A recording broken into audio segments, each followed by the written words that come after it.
Welcome to STV life. இன்றைக்கி வீடியோவில் என்ன பார்க்க போகிறோன்னா, இன்றைக்கி நாம் உலகமே வியந்து பார்க்குற ஒரு தமிழரை பற்றி தான் பார்க்க போகிறோம்.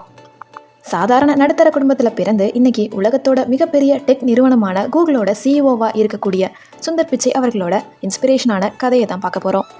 அதுக்கு முன்னாடி நம்மளோட சேனலை ஃபர்ஸ்ட் டைம் விசிட் பண்ணுறீங்கன்னா இந்த வீடியோக்கு ஒரு லைக் போட்டு மறக்காமல் சப்ஸ்கிரைப் பண்ணிக்கோங்க. வாங்க வீடியோக்குள்ளே போகலாம். சுந்தர் பிச்சை அவர்கள் 1972 வருஷம் மதுரையில் பிறந்தார். அவரோட அப்பா ஒரு எலக்ட்ரிக்கல் இன்ஜினியர். ஒரு சின்ன வீட்டில் ரொம்பவும் எளிமையான சூழலில் தான் வளர்ந்தார். அந்த காலத்தில் அவங்க வீட்டில் டெலிஃபோன் கூட கிடையாது. ஆனால் சுந்தர் பிச்சைக்கு ஒரு அபூர்வமான திறமை இருந்துச்சு. எந்த ஃபோன் நம்பரை பார்த்தாலும் அதை அப்படியே மனப்பாடம் செஞ்சுடுவாராம். சென்னையில் தன்னோட பள்ளி படிப்பை முடிச்சுட்டு ஐஐடி கரக்பூரில் மெட்டலாஜிக்கல் இன்ஜினியரிங் படிச்சிருக்காரு.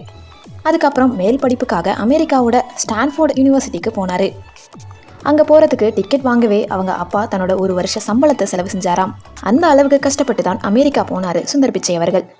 2004 வருஷம் சுந்தர் பிச்சை அவர்கள் கூகுள் நிறுவனத்தில் சேர்ந்தார்.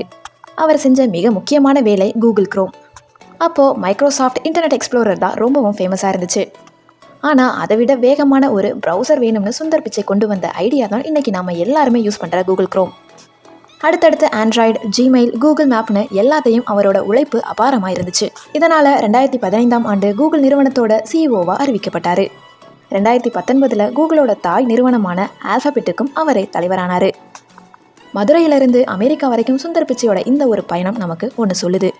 உங்ககிட்ட திறமையும் விடாமுயற்சியும் இருந்தால் நீங்கள் எங்கே இருந்து வந்தாலும் பரவாயில்லை, உலகத்தையே உங்கள் பக்கம் திரும்பி பார்க்க வைக்கலாம். இந்த வீடியோ உங்களுக்கு பிடிச்சிருக்கும்னு நினைக்கிறேன். இந்த வீடியோ பிடிச்சிருந்துச்சுன்னா லைக் பண்ணுங்கள், ஷேர் பண்ணுங்கள். கூகுள் சிஇஓ சுந்தர் பிச்சை அவர்களை பற்றி என்ன நினைக்கிறீங்கன்றதையும் என்னோட கமெண்ட்டில் சொல்லுங்கள். நம்மளோட சேனலை சப்ஸ்கிரைப் பண்ணாமல் பார்த்துக்கிட்டு இருந்தீங்கன்னா ப்ளீஸ் சப்ஸ்கிரைப் பண்ணிக்கோங்க. தேங்க்யூ ஸோ மச் ஃபார் வாட்சிங்.